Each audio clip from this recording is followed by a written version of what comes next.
Assalamualaikum warahmatullahi wabarakatuh. Selamat sore, Bu Nani. Bagaimana kabarnya hari ini?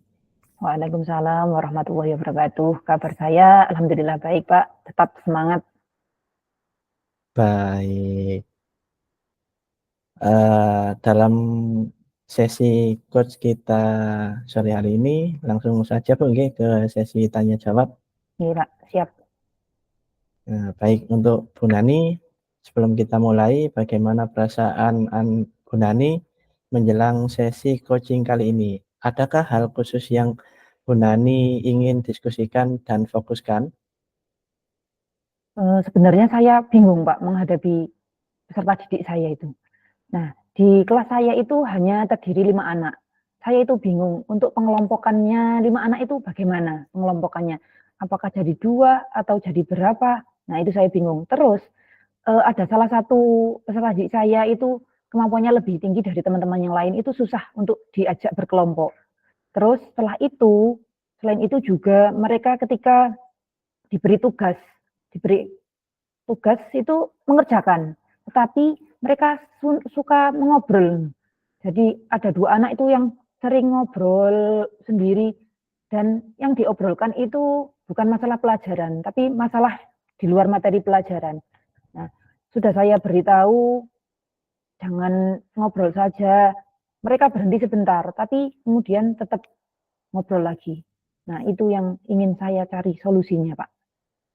Oh, jadi seperti itu Bu ya, permasalahan yang jenengan hadapi.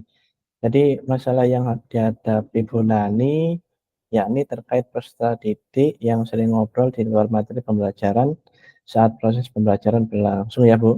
Iya, Pak. Nah, setelah ini mari kita jadikan sesi ini sebagai ruang dan saling memberi umpan balik untuk mencari solusi bersama Bu.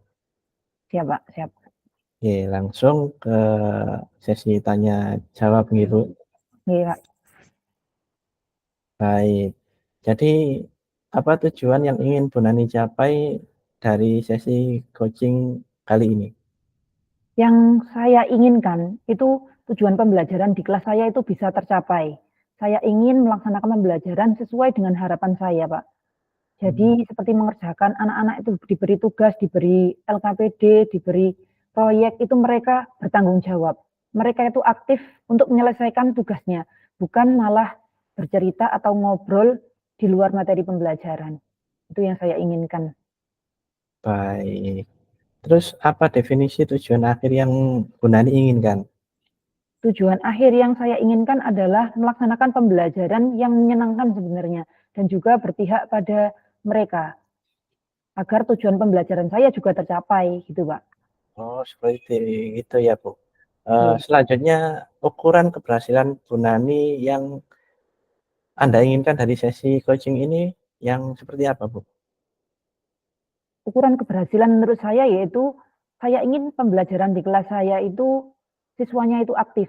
Jadi tidak berbicara sendiri, tidak ngobrol di luar materi pembelajaran, sehingga tujuan pembelajaran pun tercapai dengan melaksanakan pembelajaran yang berpihak pada murid dan menyenangkan juga. Baik, sangat bagus sekali menurut saya.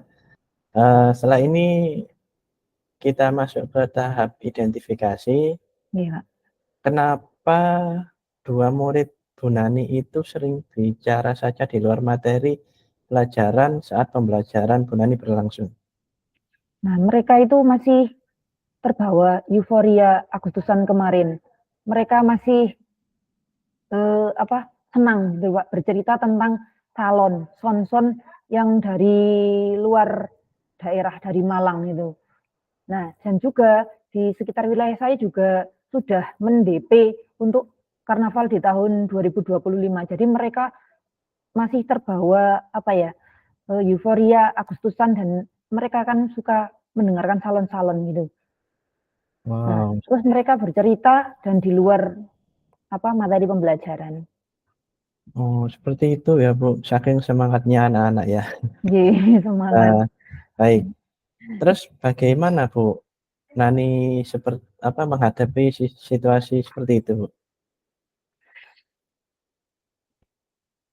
Saya sudah mengingatkan, Pak, untuk kepada anak-anak itu ya. Sudah saya ingatkan, jangan bicara saja, kalau diberi tugas dilaksanakan. yang mengerjakan itu tangannya, bukan mulutnya gitu, dan bisa memanfaatkan waktu untuk melaksanakan apa, tugas-tugasnya, untuk menyelesaikan tugas-tugasnya itu bukan malah bercerita. Dan mereka itu kadang kalau bercerita itu tangannya berhenti, tidak mengerjakan, misalnya ada yang mengerjakan sambil bercerita gitu kan ada. Nah, mereka itu malah berhenti mengerjakan dan bercerita dan sahut-sahutan. Oh, seperti itu ya, Bu. Nggih. Kemudian menurut Bu Nani, indikator yang baik seperti apa yang dimiliki 2 murid Bu Nani yang sering bicara tadi? Alhamdulillah kalau indikator baiknya itu mereka bertanggung jawab dengan tugasnya. Walaupun mereka berbicara saat pelajarannya, saat diberi tugas, itu kan jadi waktu istirahat mereka saya beri, kalau nggak selesai nggak istirahat. Jadi mereka merelakan waktu istirahatnya untuk mengerjakan tugas itu. Jadi mereka masih bertanggung jawab atas tugasnya. Mmm, luar biasa, baik. Kita akan bersama-sama mencari solusi untuk mengatasi masalah ini, Bu, ya, Bu. Nih, Pak. Setelah itu mari kita merancang rencana aksi. Apakah rencana Bu Nani dalam melakukan pembelajaran yang menyenangkan dan berpihak kepada murid? Saya akan mencoba masuk ke dunia mereka. Saya akan menjadi teman bagi mereka. Jadi misalnya mereka diberi tugas dan mereka berbicara di luar materi pembelajaran, saya akan menyuruh mereka, ya sudah, sekarang kamu berhenti dulu untuk mengerjakan tugas, sekarang kamu bercerita ke depan. Tapi berceritanya harus menggunakan bahasa Indonesia yang baik dan benar, tidak boleh menggunakan bahasa Jawa.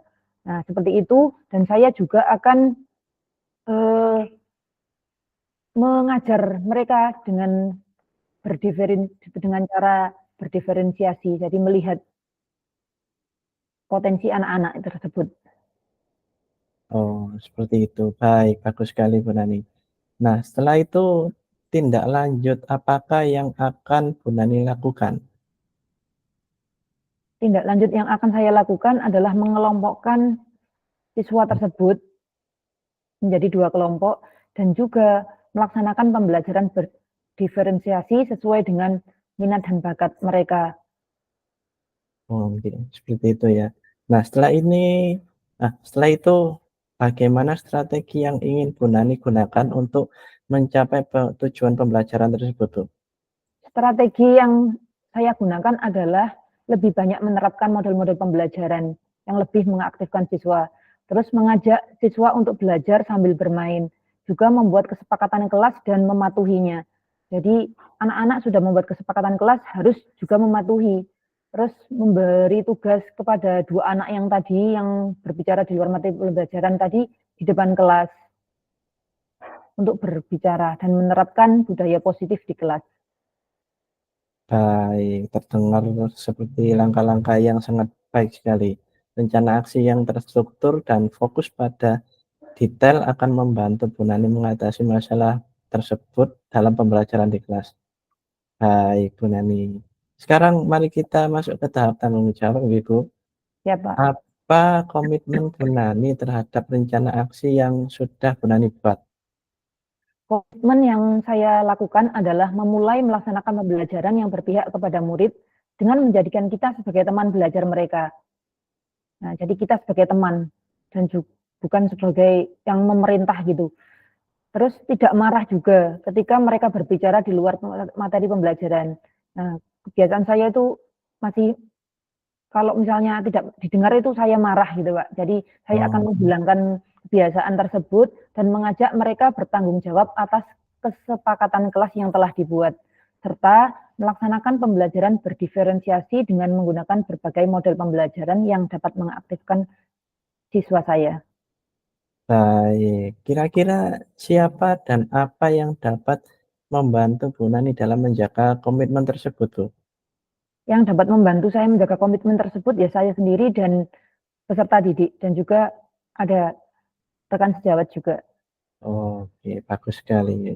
Terus bagaimana perasaan jenengan Bu Nani setelah sesi itu? Alhamdulillah Pak, dengan sesi coaching ini saya merasa lega. sudah meluapkan masalah yang saya alami di kelas, mendapatkan solusi dari permasalahan tersebut. Semoga apa yang saya rencanakan dan dapat terrealisasi dan melaksanakan pembelajaran yang menyenangkan dan berpihak kepada murid. Baik, saya senang sekali mendengarnya, Bu, dan saya yakin Bu Nani sangat bisa dan mampu mencapai tujuan tersebut. Amin. Terima kasih, Pak, atas Iya, solusi yang ya, diberikan. sama-sama. Ya, demikian Bu, sesi coaching dari saya. Semoga dapat memberi inspirasi untuk Bu Nani ke depannya. Amin. Ya, Assalamualaikum terima kasih, Pak. warahmatullahi wabarakatuh. Waalaikumsalam warahmatullahi wabarakatuh.